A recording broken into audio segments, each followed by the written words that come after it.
life. Thank you. God bless you. ప్రభువు రక్షకుడైన యేసుక్రీస్తు నామములో మీ అందరికీ వందనాలు తెలియజేస్తున్నాను. హల్లెలూయా, హల్లెలూయా. దేవుడు గొప్పవాడై ఉన్నాడు. ఆ గొప్పవాడైతే నాకేమి, దేవుడు గొప్పవాడై ఉన్నాడు. కాల్సిన వారం అంతటిలో నాకు ఫోన్ వస్తుంది, అయ్యా నాకు కొంచెం బలహీనంగా ఉన్నాను, ప్రార్థన చేయమని. నేను ప్రార్థన చేస్తూ ఉంటాను. వారం అంతటిలో బలహీనం ఉంటుంది. ప్రార్థన వలె దేవుడు గొప్ప కార్యం చేస్తానే ఉన్నాడు. మన ఈ ఆలయంలో ఉన్న ఒక గొప్ప కార్యం ఏమిటంటే, ప్రార్థన పరులుగా మనం ఉండేటప్పుడు దేవుడు మన ప్రార్థన విని మనకి ఆరోగ్యం, బలం, విడుదల అన్ని చేస్తూనే ఉన్నారు. హల్లెలూయా. దేవుడు భూమి మీద మంచి మనస్సు గలవారైన మనిషి ఎవరు అని ఆయన చూస్తున్నారు. హల్లెలూయా. మంచి మనస్సున్న మనిషి ఎవరు? మంచి మనస్సున్న మనిషి దేవునికి కావాలి. హల్లెలూయా. మంచి మనస్సున్న మనిషి, చెప్పండి, మంచి మనస్సున్న మనిషి దేవునికి కావాలి. ఇప్పుడు చెప్పండి, మీరు మంచి మనస్సు గలవారా? మీరు మంచి మనస్సు గలవారా? పరీక్షించాలి. ప్రతి నెలకు ఒక్కసారి బల్లారాధన దినమున ఏదో పాప పరిహారం అని ప్రయాసపడటం కాదు. నిత్యము సంపూర్ణుడగుటకు మీరు మిమ్మల్ని పరీక్షించాలి. వాక్యం చదువుతుంది, మంచి మనస్సు గలవాడైన మనిషి దేవునికి కావాలి అని. హల్లెలూయా. ఈ రోజు నేను మంచి మనస్సున్న మనిషిగా మారుతాను అనేవారు చేతులెత్తండి. అర్థం కాదా? వారిని వారు అర్థం కాదు. నేను చెప్పిన అర్థం కాదు నీకు ఎదవా. నేను చెప్పేది ఏంటంటే మంచి మనస్సు. Today will be promised. మంచి మనస్సు, మంచి మనస్సు ఉన్న మనిషిగా మారుతాను నేనే. హల్లెలూయా. Today will decide. నేను ఈరోజు తీర్మానిస్తాను, మంచి మనస్సున్న మనిషిగా మారుతాను. ప్రమాణం చేశాను. హల్లెలూయా, హల్లెలూయా. నేరుగా వాక్యానికి వెళదాం. కీర్తన గ్రంథమందు దావీదు ఒక మాట పలుకుచున్నాడు. దావీదు జీవితం అంతటిలో 3 సార్లు గొప్ప పెద్ద పాపములను చేశాడు. 3 సార్లు. ఆ 3వసారి చేసిన పెద్ద పాపం ఏమిటో చెప్పగలరా? చెప్పగలరా? ఏమిటండి? యుద్ధములకు మనిషిని పంపించి ఈడు మోకరించి ప్రార్థించకుండా మెద్దపై నడుచుకుంటూ అక్కడెక్కడో స్నానం చేస్తున్న స్త్రీని చూశాడు. ఏం చేశాడండి? యుద్ధానికి పంపించినప్పుడు నువ్వేం చేయాలి? మోకరించి, అయ్యో నా మనుషులకు యుద్ధాలకు పోయినారని ప్రార్థన చేయాలి. ఈడు ప్రార్థన చేయకుండా మెద్ద మీద తిరుగుతూ అక్కడెక్కడో ఒక అందమైన స్త్రీ స్నానం చేస్తుంటే, అందమైన స్త్రీ బయట ఉండేది, నా రాజ్యంలో తీసుకురాండి అని చెప్పి తన భార్యగా స్వీకరించాడు.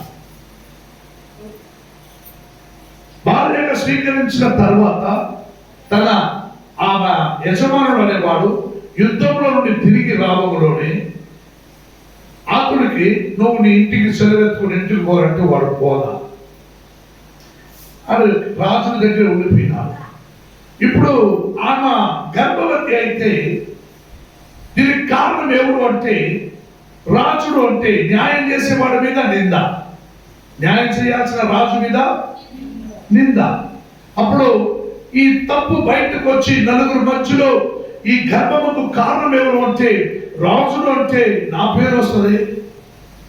ఇప్పుడు ఏం చేయాలని ఆలోచించి తన యజమాను, ఆ గర్భవతి అయిన సహోదరి, ఆ యజమానుడు ఉన్నాడే అతన్ని నువ్వు యుద్ధానికి పొమ్మని పంపించాడు. మరలా ఆయన చేతిలోనే ఒక లెటర్ రాసిచ్చినాడు. ఏమని?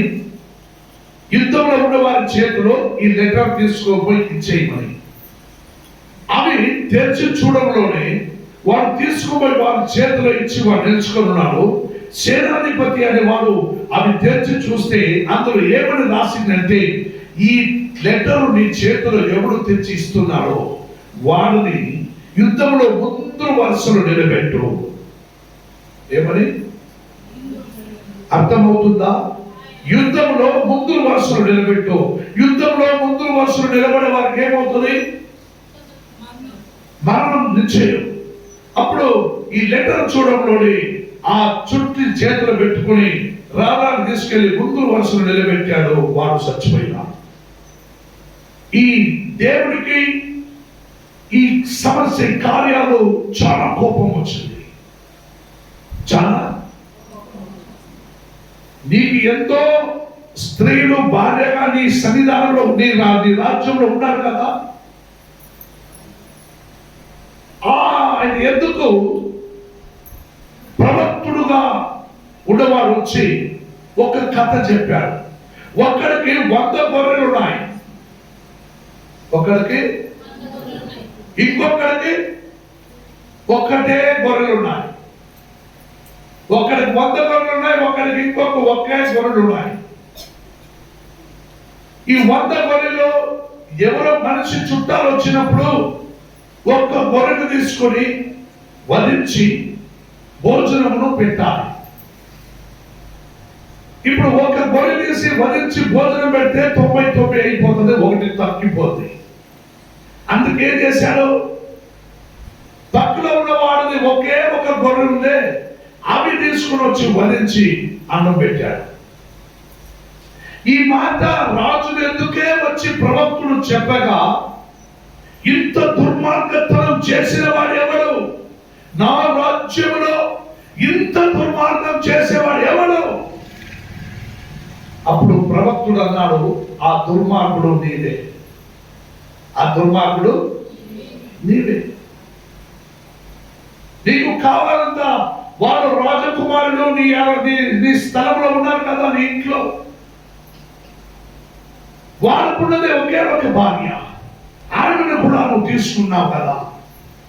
దేవునికి నీ మీద కోపం వచ్చింది అన్నప్పుడు ఆ రోజు తన జీవితంలో పాపములో నేను ప్రధాని, ఇటువంటి ఘోర పాపం నేను ఎప్పటికీ చేయకూడదు, అలా చేసింది కాక వాడిని ముందు నిలబెట్టి చంపేసినాడు వాడు మొగుడిని. నేను అంటే నేను ఎంత దుర్మార్గుడిని, అయ్యో ప్రభు నేను నా వారి దుర్మార్గుడు ఎవరు లేరు అని తను కుంగిపోయి ఏడ్చుకుంటూ దేవుని సముఖంలో అప్పగించాడు. ఇదివే ఆఖరిగా నీ జీవితంలో ఉండాలని దేవుడు హెచ్చరించాడు. ఆయన్ని ఆ క్షణమందు దేవుని ఎందుకు పడి ఉపవాసించి ఓడాడి ప్రార్థించి నా పాపమును క్షమించమని దేవుని ఎందుకు అడిగినాడు. హల్లెలూయా. అప్పుడు ఆ ఘోర పాపము చేసిన ఆ స్థలమందున ఈ 51వ కీర్తన గ్రంథములో దావీదు రాయించడం మనం చూస్తున్నాం. హల్లెలూయా. 51వ కీర్తన 10వ అధ్యాయం 10, 11, 12 అధ్యాయంలో మనము ధ్యానించబోతున్నాం. గమనించండి. దేవా నా యందు శుద్ధ హృదయము కలుగ చేయము, నా అంతరంగములో స్థిరమైన మనస్సును నూతనముగా పుట్టించుము. నీ సన్నిధిలో నుండి నన్ను త్రోసివేయకము, నీ పరిశుద్ధ ఆత్మను నా యొద్ద నుండి తీసివేయకము, నీ రక్షణానందము నాకు మరలా పుట్టించుము, సమ్మతి గల మనస్సు కలుగు చేసి నన్ను. ఆమేన్. హల్లెలూయా, హల్లెలూయా, హల్లెలూయా. ప్రియమైన దేవచరులారా, వాక్యం ఎంత అందంగా వ్రాయబడి ఉంది, కానీ దీనికి ముందు జరిగిన కార్యాలు నీ వల్ల ఊహించలేరు. హల్లెలూయా. తన జీవితంలో తను చేసిన ఆ ఘోర పాపము యుద్ధానికి పంపించిన వెంటనే మోక మోకరించి ప్రార్థించు ఆయన ఉండింటే ఎడల తన వారికి యుద్ధానికి పోయిన వారికి జయం దొరికింటుంది. కానీ ఈడు చేసిన కార్యం ఏమిటంటే ప్రార్థన చేయకుండా మెద్ద మీద తిరుగుతా ఉండిండు, ప్రార్థన సమయం వ్యక్తం చేసిండు. ప్రభుని మందిరానికి రాకుండా, చేరకుండా, స్తుతించకుండా, ఆరాధించకుండా, పాడకుండా, ఉపవాసించకుండా మెద్ద మీద తిరుగుతా ఉంటే అపవాది అనేవాడు ఆయన కళ్ళకు అందమైన స్త్రీని చూపించాడు. హల్లెలూయా. ఆయన కళ్ళు చూపులకి అందమైన స్త్రీని చూపించాడు. ఆయన స్నానం చేయడం చూశాడు. హల్లెలూయా. ఆ మనస్సు ఉబ్బిపోయి అందమైన స్త్రీ బయట ఉందే అని తెప్పించుకుని తన భార్యగా స్వీకరించినది దేవుడికి చాలా పెద్ద ద్రోహం చేశాడు. తన రాజ్యంలో నేను రాజుడుగా అభిషేకించి నిన్ను పెట్టి ఉన్నానంటే నువ్వు ఎంత నీతి పరుడై ఉండాలి, నువ్వు ఎంత పవిత్రుడుగా ఉండాలి, నువ్వు ఎంత బలము పొందిన వాడై ఉండాలి, న్యాయం, నీతి, ధర్మం ఇది పాటించేవాడై నువ్వు ఉండాలి. హల్లెలూయా. అవి నువ్వు చేయక అవినీతి పని చేయటకు నువ్వు మెద్ద మీద నువ్వు తిరుగుతుండేటప్పుడు నీ కళ్ళు ప్రార్థన లేక నువ్వు తిరుగుతుండగా, నీ కళ్ళు ప్రార్థన జీవితము లేక, ఆరాధన లేక, స్తోత్రము లేక, సంఘము లేక, ఉపవాస ప్రార్థన లేక నువ్వు ఎక్కడో తిరుగుతా ఉంటే నీ కళ్ళు చూపుడు వలె నీవు పాపము చేసిన దేవద్రోహము చేసిన దేవుడు నిన్ను క్షమించడానికి కూడా సిద్ధంగా ఉండడు. హల్లెలూయా. ఎప్పుడు చూసినా నేను పాపం చేసి, నేను ద్రోహం చేసి, అన్యాయం చేసి, దగ, వంచన అన్ని చేసి, కుళ్ళు, కుతంత్రాలు, వైరాగ్యము, గొడవలు, అప్పులు, బాధలు అన్నిటిలో మునిగిపోయి దేవా దేవా దేవా అని భజన చేస్తే దేవుడు నిన్ను క్షమిస్తాడనుకున్నావా? హల్లెలూయా. అప్పుడు అంత ఘోర కార్యము చేసిన వాడు ప్రవక్తుడు వలె హెచ్చరించిన ఎడల ఈ మాట పలుకుచున్నాడు. ఏమని? దేవా నా యందు శుద్ధ హృదయము కలుగ చేయుము నాయనా. హల్లెలూయా. నా యందు శుద్ధ హృదయము కలుగ చేయుము, నా అంతరంగములో స్థిరమైన మనస్సు నూతనముగా పుట్టించుము. హల్లెలూయా. ఇప్పుడు దాకా ఉన్న హృదయం నాకు వద్దు అయ్యా. నేను చేసిన పాపం ఘోరమైనది, నేను అన్యాయం చేసినాను, తెలుసో తెలియక నాకు ప్రభువా తప్పులు జరిగిపోయినా నన్ను క్షమించు దేవా. నా అంతరంగములో స్థిరమైన మనస్సు నూతనముగా ఇప్పుడు దాకా పుట్టింది వద్దు, నూతనముగా పుట్టించుము. హల్లెలూయా. నీ సన్నిధిలో నుండి నన్ను తీసివేయకు స్వామి, నీ చర్చిలో నుండి నన్ను తీసి బయటికి పడవేయకు స్వామి, నీ ఆరాధనల నుండి నన్ను బయటకు తోయకు స్వామి, నాలో ఉన్న ఆత్మని నువ్వు తీసివేయకు స్వామి. నేను మోసపరుడు, నేను దగ, అన్యాయం చేసినాను, ఒక కుటుంబం నాశనం చేసినాను, నాలో ఉన్న ఆత్మ తీసివేయకు స్వామి. నన్ను ఒక్కసారి క్షమించు, ఒక్కసారి నన్ను క్షమించు. సమ్మతి గల మనస్సు కలుగ చేసి నీవు దృఢపరచుకుని ఆయన సమ్మతి గల మనస్సును నాకు కలుగ చేసి దృఢపరచుము అని భక్తుడు ప్రార్థన చేశాడు. హల్లెలూయా. హల్లెలూయా. హల్లెలూయా. అందుకే ప్రియమైన దేవుచున్నారా, కీర్తన గ్రంథం 24వ అధ్యాయం, కీర్తన గ్రంథం 24వ అధ్యాయం 4వ వాక్యం చదవండి. గమనించండి, కీర్తన గ్రంథములో మరలా దావీదు ఒక మాట పలకుచున్నాడు. వ్యర్థమైన దాని యందు మనస్సు పెట్టకయు కపటముగా ప్రమాణము చేయకయు నిర్దోషమైన చేతులను శుద్ధమైన హృదయమును కలిగి ఉండవాడే యెహోవా వలన ఆశీర్వాదము. ఆమేన్. హల్లెలూయా, హల్లెలూయా. వ్యర్థమైన దాని యందు మనస్సు పెట్టక. వ్యర్థమైన దాని యందు అంటే లోకములో ఉన్న పాపముల మీదకి, లోకములో ఉన్న ఆశ ఆకాంక్షముల మీదకి, లోకములో ఉన్న కలర్ఫుల్ గా కనపడే వస్తువుల మీదకి. ఒక సహోదరులు చీరలు కొనుక్కోవాలని పోతే ఒక్క చీర కొనుక్కున్న దానికి వాళ్ళు ఏం చేస్తారు?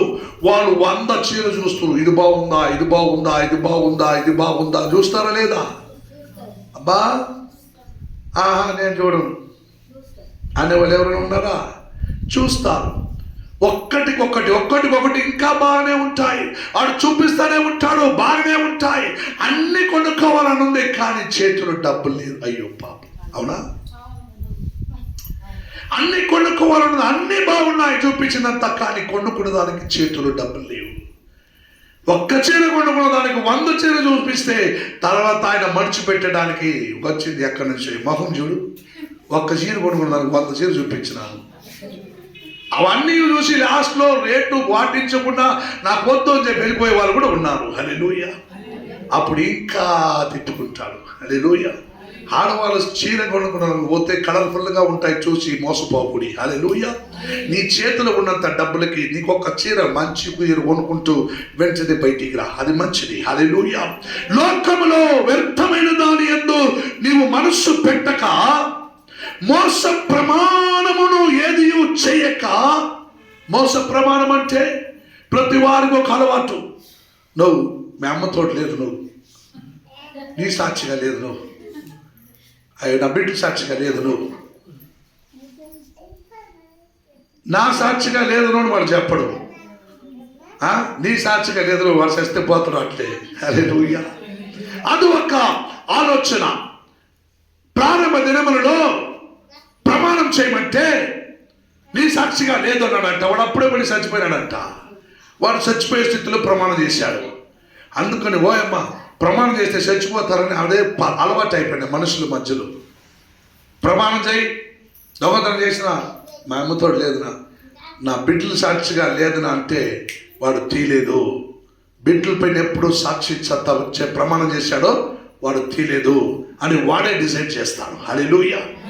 వాడే డిసైడ్ చేస్తాడు. ఎందుకంటే బిడ్డల మీద ప్రమాణం చేయుడు దొంగిలించిన వాడు. అమ్మ సాక్షిగా కావాలంటే చేస్తాడు, అమ్మని కావాలంటే చంపుతాడు. హల్లెలూయా. వయసు అయిపోయింది ముసలిది, చచ్చిపోనిదే. వయసు అయిపోయింది ముసలిది, చచ్చిపోనిలే పర్వాలేదనే తప్పించుకోవడానికి మా అమ్మతోడు లేదు నువ్వు. హల్లెలూయా. ఈ అలవాట్లన్నీ తీసి పడేయండి. హల్లెలూయా. వ్యర్థమైన దాని యందు మనస్సు పెట్టకయు, మోస ప్రమాణమును చేయకయు. నీవు నిర్దోషిగా ఉన్నావా అని పరీక్షించుకుంటూ నిన్ను జీవించమని నా దేవుడు ఈరోజు పిలుచుచున్నాడు. హల్లెలూయా. నువ్వు నిర్దోషిగా ఉండమని ఈ రోజు నందున నా దేవుడు నిన్ను పిలుచుచున్నాడు. హల్లెలూయా, హల్లెలూయా.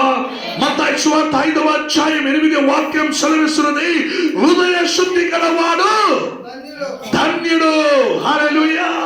హృదయ శుద్ధి గలవాడు ధన్యుడు. హల్లెలూయా. నీలో హృదయము శుద్ధి గలవాడై ఉన్నావా అని నువ్వు పరీక్షించుకో. హల్లెలూయా, హల్లెలూయా. అపోస్తలుడైన పౌలు 15వ అపోస్తలుల కార్యములలో 15వ అధ్యాయం 9వ వాక్యం చదివి చూడండి. వారి హృదయములను విశ్వాసము వలనే పవిత్రపరిచి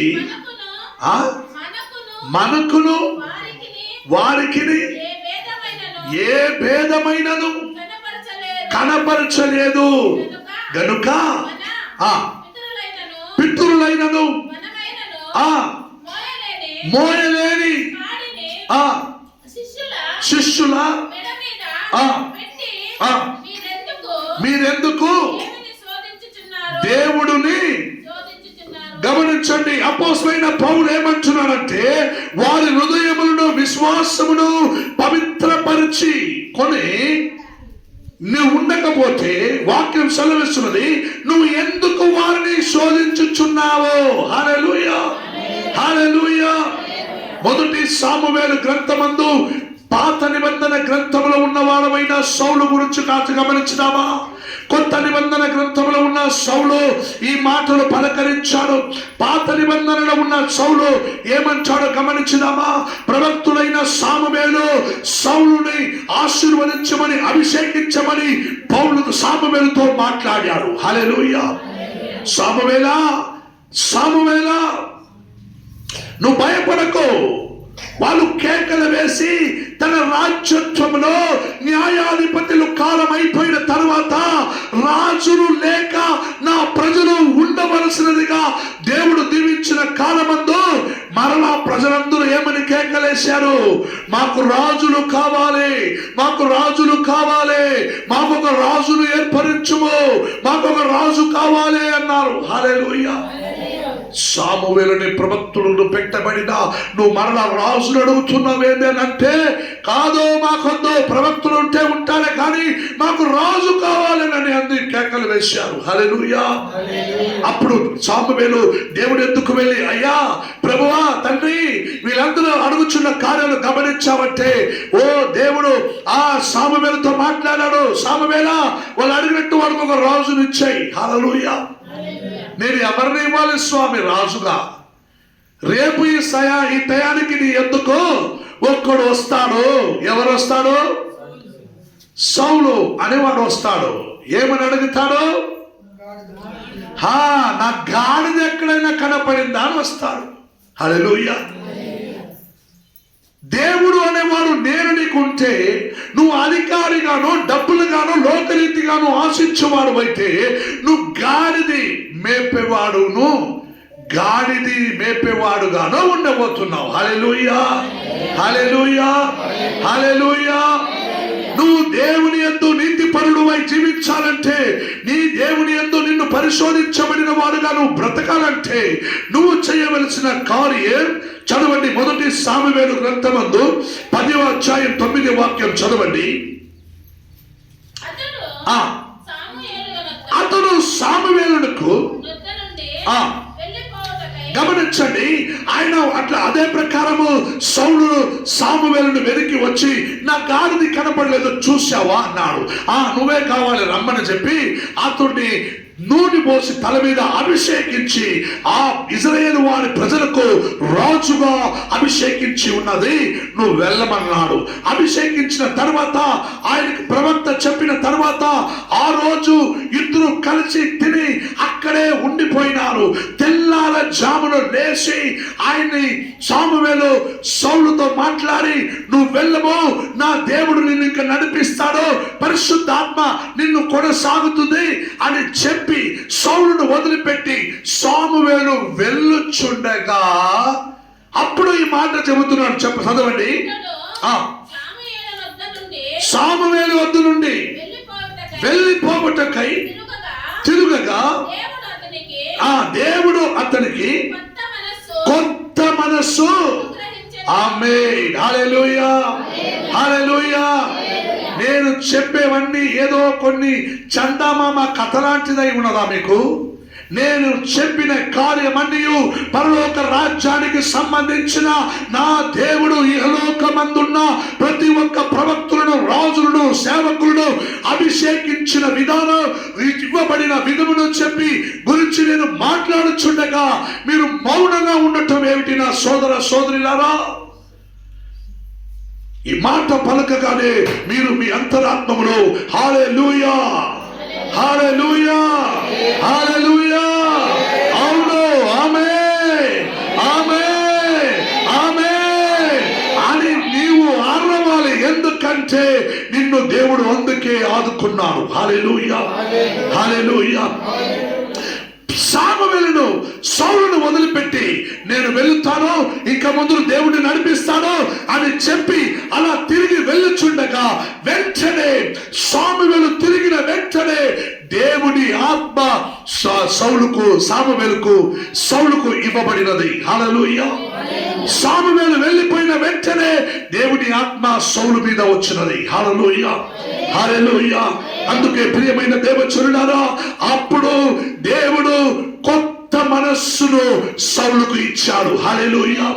గాడిని వెనక్కి వచ్చినప్పుడు వాడులో ఉన్న మనస్సు తీసివేశాడు. హల్లెలూయా. అభిషేకించిన తర్వాత దేవుని ఆత్మ దిగి వచ్చినప్పుడు నూతన మనస్సు, కొత్త మనస్సు ఈ దేవుడు అనుగ్రహించాడు. హల్లెలూయా. అందుకే యెరెమీయా గ్రంథం 24వ అధ్యాయం 7వ వాక్యం చదవండి. యెరెమీయా గ్రంథం 24వ అధ్యాయం 7వ వాక్యం కొంచెం ఫాస్ట్ గా చదవండి. వారు పూర్ణ హృదయంతో నా యొద్దకు తిరిగి రాగా అని దేవుడు అంటున్నాడు. ఏమంటున్నాడు? వారు మిమ్మల్ని, నన్ను పూర్ణ మనసుతో నా యొద్దకు తిరిగి రాగా అంటే నువ్వు రక్షణ పొందినావు, బాప్టిజం తీసుకున్నావు, చర్చికి వచ్చినావు, ఒక వారం వస్తున్నావు, ఒక వారం రాలేకపోతున్నావు, నువ్వు ఇష్టానుసారంగా బ్రతుకుతున్నావు, జీవిస్తున్నావు, చర్చిలో వచ్చి సందేశము సమయమందున నువ్వు నిద్రపోతున్నావు, నువ్వు అన్ని చేసుకుంటున్నావు, నేను ఒప్పుకుంటున్నాను. కానీ వాక్యం సెలవిస్తున్న ప్రకారం వారి పూర్ణ హృదయముతో నా యొద్దకు తిరిగి రాగా, నా యొద్దకు తిరిగి వచ్చినప్పుడు నేను వారికి నూతన మనసును ఇచ్చగలను. హల్లెలూయా. నువ్వు ఎప్పుడు అన్ని వదిలిపెట్టి తిరిగి నువ్వు ప్రభు యొద్దకు తిరిగి వస్తావో అప్పుడు నీకు నూతన మనస్సు అనుగ్రహించబడతాయి. హల్లెలూయా. ఎజెకియలు గ్రంథం 11వ అధ్యాయం 19వ వాక్యం చదవండి. ఇక్కడ ఏమంటున్నారంటే ఎజెకియలు గ్రంథములో ఆయన రాతి గుండెను తీసి మాంసపు గుండెని దేవుడు పెట్టాడని వాక్యంలో ఉన్నది. చదవండి. యెరెమీయా 11వ అధ్యాయం 19వ వాక్యం. వారు నా కట్టడలను నా విధులను అనుసరించి గైకొనున్నట్లు నేను వారి శరీరములో నుండి రాతి గుండెని తీసివేసి వారికి మాంసపు గుండెను ఇచ్చి వారికి ఏక మనస్సు కలగ చేసేదను. హల్లెలూయా. హల్లెలూయా. నువ్వు ఎప్పుడు దేవుని ఎందుకు వచ్చి దావీదు వలె దేవా నా యందు శుద్ధ హృదయము కలగ చేయము, నా అంతరంగములో స్థిరమైన మనస్సు నాకు పుట్టించుము, సమ్మతి గల మనస్సు నాకు కలగ చేయము, దృఢపరచుము, నీ సముఖములో నుండి నన్ను తీసివేయదు, నాలోనున్న నీ ఆత్మ తీసివేయద్దు, నాపై ఉన్న అభిషేకం తీసివేయద్దు, నన్ను పడదోయద్దు, నీ సన్నిధిలో నన్ను చేర్చుకోము, నీ చర్చలో నన్ను చేర్చుకోము. హల్లెలూయా. మరలా నీవు అలా అడుగుచుండగా ఈ సంఘములో 240కి పైన విశ్వాసులు మెంబర్షిప్లు ఉన్నారు. కానీ ఈ రోజు ఉన్న వారు ఎంతమంది? ఈ రోజు ఒక 100 మనిషి కూడా లేరు. హల్లెలూయా. బాప్టిజం తీసిన వారు 140 మనుషులు దాకా ఉన్నారు. ఎక్కడికి వెళ్ళారు? ఎక్కడికి వెళ్ళారు? ఎక్కడికి పోయినారు? ఏం చేస్తున్నారు? ఎవరికి తెలుసు? ఉపదేశించవలసిన కార్యం మాత్రమే సేవకుడిది. మీకు మార్గం చూపించడం సంఘములో ఉన్న జవాబారి. తర్వాత కూర్చోమ కింద. తర్వాత నీకు నూతన మనస్సును ఇచ్చి నిన్ను నడిపించేవాడు నా దేవుడు. హల్లెలూయా. దేశవాంతరం తిరిగి లోకములో అన్నిటిని నీ కళ్ళారా చూసి నువ్వు అనుభవించి తిని తాగి నీ ఇష్టానుసారంగా బ్రతుకుతూ బయట ఆదివారపు మాత్రమే దేవా దేవా దేవా అంటే దేవుడు దేవుడు దేవుడు అనేవాడందరూ నా రాజ్యములకు చేరరు అని వాక్యం సెలవిస్తున్నాయి. హల్లెలూయా. దేవుడు అంటున్నాడు, నువ్వు మరలా తిరిగి నా యొద్దకు వస్తే నీ రాతి గుండెని, రాళ్ళైన గుండెని, గట్టి గుండెని తీసి బయటికి పడేసి మాంసపు గుండెను నీకు ఇచ్చి నేను నిన్ను ఆశీర్వదించి నూతన మనసు ఇచ్చి నూతన స్వభావం ఇచ్చి నేను నిన్ను ఆశీర్వదించి పెట్టేదను. హల్లెలూయా. హల్లెలూయా. అందుకే మరొక వాక్యం ఎజెకియలు గ్రంథం 36:27 చదవండి. అప్పుడు ఒక వాక్యం పలకరించబడుతుంది. ఎజెకియలు 36:27లో నా ఆత్మను మీ యందు నుంచి నా కట్టడల అనుసరించి వారిని గాను నా విధులను గైకొన వారిగాను మిమ్మలను నేను చేసేదను. హల్లెలూయా. నువ్వు మారు మనస్సు పొందాలని తిరిగి నా సముఖములకు రాగా దేవుడు అంటున్నాడు, నా ఆత్మ మీలో ఉంచి నా కట్టడలను నా విధులను గైకొని నడిచడానికి నేనేం చేస్తాను? మిమ్మల్ని నా ఆత్మలో విధులను గైకొని నడిచేలాగా నేను మిమ్మల్ని చేసేదను. హల్లెలూయా. ఇంత గొప్ప మాటలు నువ్వు ఎక్కడికి వెళ్ళినా నీకు దొరకదు. హల్లెలూయా. దేశపు వ్యాప్తి ఈ దినమానములో ప్రజలు ఏం చేసుకుంటున్నారు? రంగు రంగుల వస్త్రములు ధరించుకుంటున్నారు. యవ్వన ప్రాయములో ఉన్న సహోదరులు నోరుని బొక్క పెట్టుకొని శరీరములో తగిలించుకొని వారిని తగలేట ఇంత ఘోరముగా నీ శరీరమును దండించి నువ్వు రంగురంగులుగా వస్త్రమును ధరించి నువ్వు కొండకి కొండ దిగి వచ్చినా నీకు మోక్షము దొరకదురా నా సోదరా. దేవుని వాక్యం క్లియర్గా చదివిస్తున్నది, నువ్వు నా యొద్దకు మారు మనసు పొంది తిరిగిరా. నువ్వు వచ్చినట్లుగా వచ్చి నువ్వు కొండకి దిగి అన్ని ధరించుకుంటూ అన్ని వేసుకున్న తర్వాత కిందకు మళ్ళీ వచ్చినాక కాల్చేపు పైకి పోయే వరకు నోరు అట్లే పెట్టుకుని పైకి పోతావు. తర్వాత కింద వచ్చిన రే అంటాడు. ఏమంటాడు? రే ఎత్తరా బలవా. మనకొద్దు ఆ మాటలు. ఆ కాల్చేపు మన జీవితం అలా కాదు. నువ్వు ఎప్పటికీ నువ్వు మరణించి మట్టి చేరి వరకు నీ దేవుడు రాకడ సమయం వరకు నీకు నూతన మనసు ఇచ్చి కలుగజేసేది. హల్లెలూయా. ఎస్, అందుకే పౌలు అంటున్నాడు, పౌలు ఒక మాట అంటున్నాడు, గమనించండి. ఎఫెసీయులకు రాసిన పత్రిక 4వ అధ్యాయం 23-24 2 వాక్యం చదవండి. ఇక్కడ ఒక వాక్యం, దేవుని పోలికగా నవీన స్వభావము గలవారువై. చదవండమ్మా. మీ చిత్త వృత్తి యందు నూతన పరచబడిన వారే నీతియు యథార్థమైన, గమనించాలి, నీతియు యథార్థమైన వృత్తి గలవారై దేవుని పోలికగా సృష్టించబడిన నవీన స్వభావమును. ఆమేన్. హల్లెలూయా. హల్లెలూయా. గాడిదికి వెతికి వచ్చి రాజాభిషేకం పొంది తర్వాత వెళ్ళి రాజుడుగా ఉండిపోయినాడు. పాత నిబంధన గ్రంథములో ఉన్న సౌలు. హల్లెలూయా. కొత్త నిబంధనలో ఉన్న సౌలు నీకు ఒక మాట పలకరించాడు. కొత్త నిబంధనలో ఉన్న సౌలు గాడిదని వెలిగిపోయినవాడు కాదు, గుర్రం మీద ఎక్కి వచ్చినవాడు. హల్లెలూయా.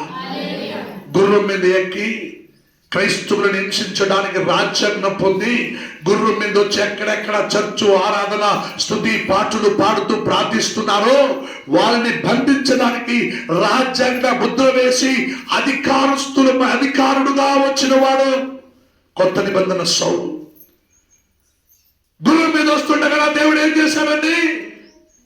ఏం చేశాడండి?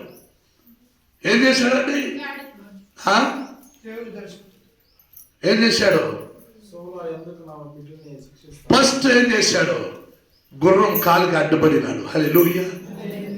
వాళ్ళకి అని చెప్పింది, వాడిని ఎత్తి కింద దోసి కింద పడింది గుర్రం. హల్లెలూయా.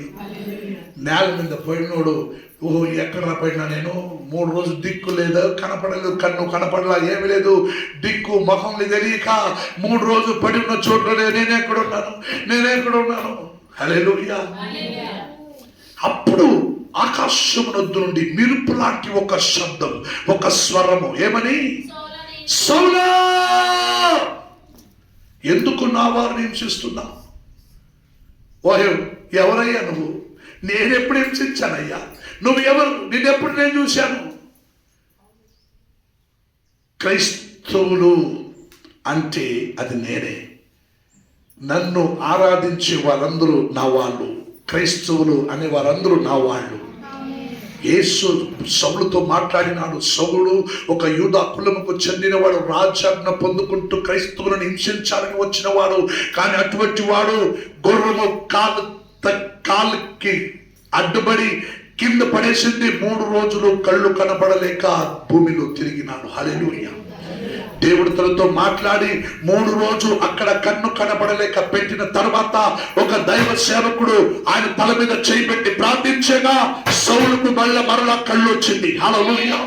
ఆ కళ్ళు రావడంలోనే లేచి ఆకాశ భూమిని సృష్టించిన వాడు, నాతో మాట్లాడిన వాడే క్రీస్తు, ఆ క్రీస్తే దేవుడు అని లోకంతయు మరలా అదే గుర్రమెక్కి అనేకులకి ప్రసాదించారు. హల్లెలూయా.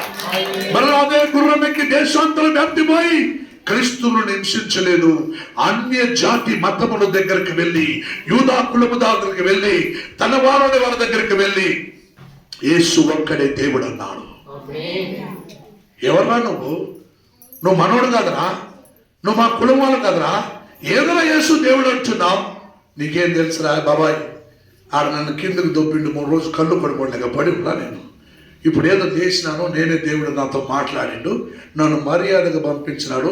ఇంకా నా జీవిత కాలం అంతా నా దేవుడి కోసం బ్రతుకుతాను. సౌలు దేవుడి కోసం బ్రతకడానికి తీర్మానించాడు. ఈరోజు ఈ ధర్మశాస్త్రములో మధ్యస్థులో గత 14 గ్రంథములు వ్రాసి ఈరోజు నిలబడినాడు. హల్లెలూయా. అందుకే ప్రియమైన దేవుచునుడారా, దేవుని పోలికగా నవీన స్వభావమును నువ్వు ధరించుకోమని సౌలు అంటున్నాడు. ఏమంటున్నాడు? దేవుని పోలికగా. క్రీస్తులో ఉన్నవారు క్రీస్తులో లేనివారు క్రీస్తులు కాదు. క్రీస్తునందు జీవించేవారు క్రీస్తును వదిలిపెట్టి జీవించేవారు క్రీస్తులు కాదు. మారు మనసు పొందిన వారు క్రీస్తులు, నూతన మనసు పొందిన వారు క్రీస్తులు. హల్లెలూయా. అన్ని క్రీస్తువులని వాక్యం సెలవిస్తున్నాయి. హల్లెలూయా. నా ప్రియమైన దేవచరులారా, వాక్యం చెబుతున్నది దేవుని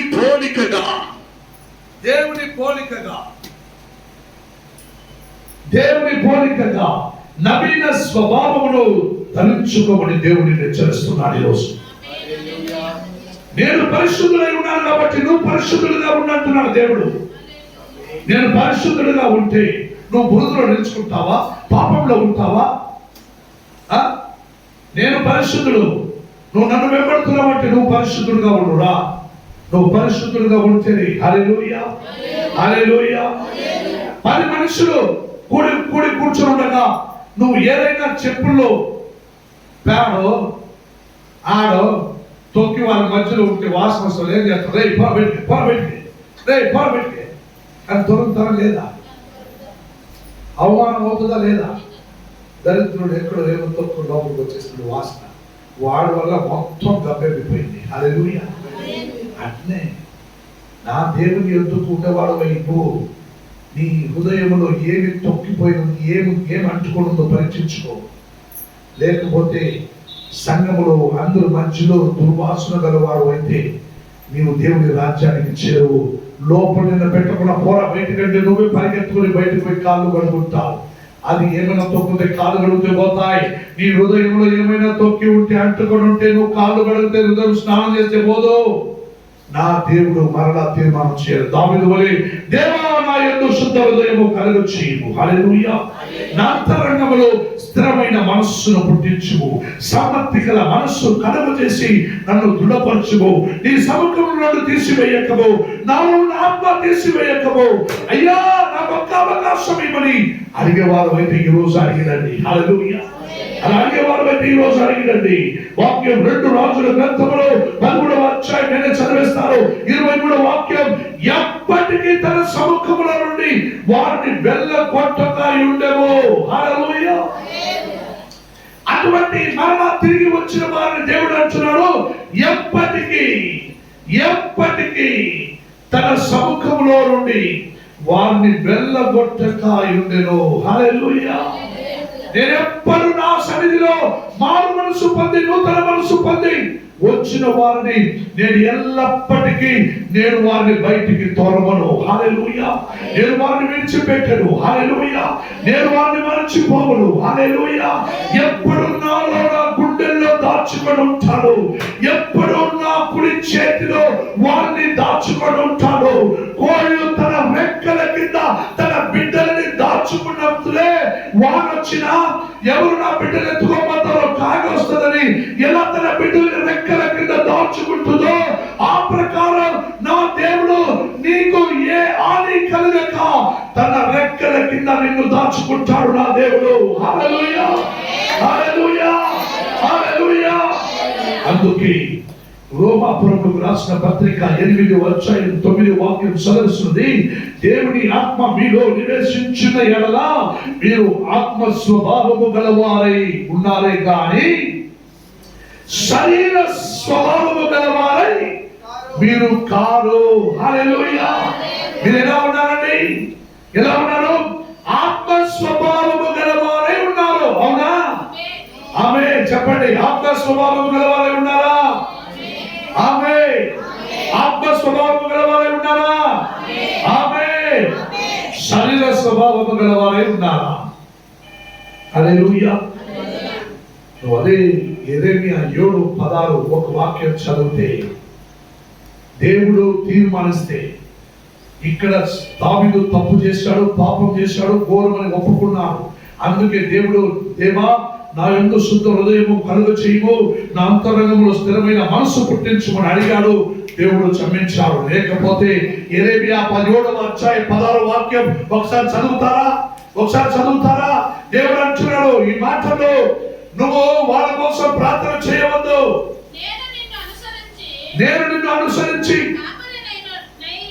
కాపరినై ఉండగా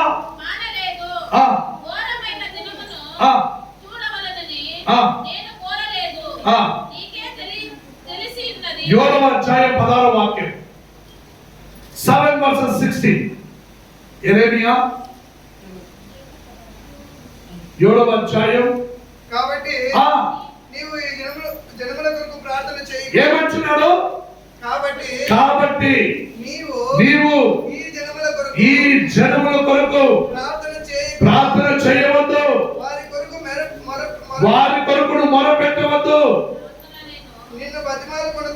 నువ్వు బ్రతమానుకోవద్దు. నేను నీ మాట వినను. హల్లెలూయా. ఈ మాట చెప్పేశాడంటే నీ బ్రతుకు వేస్ట్. హల్లెలూయా. ఈ మాట నిన్ను చూసి అన్నానంటే నీ జీవితమే వ్యర్థం. హల్లెలూయా. రెండు ఉన్నాయి. చదివినవన్నీ ఆశీర్వాదకరమైన మాటలే. కానీ దావీదు, దేవా నా యందు శుద్ధ హృదయము కలుగ చేయము, నా ఆత్మను తీసివేయకము, నీ సన్నిధిలో నుండి నన్ను బయట పెట్టకము. హల్లెలూయా.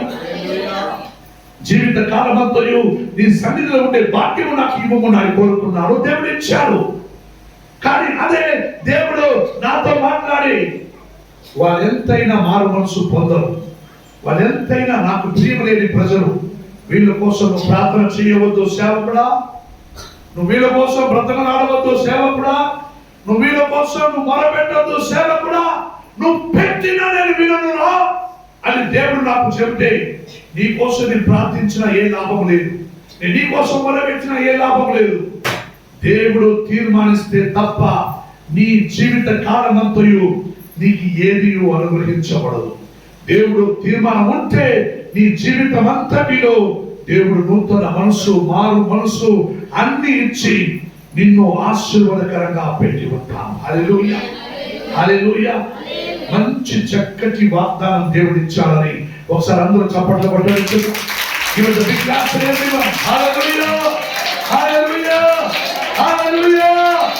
దేవాలయందు శుద్ధ హృదయము కలుగ చేయము అనేవారు లేచి నిలబడని మీ కొరకు నేను ప్రార్థిస్తాను. థాంక్యూ.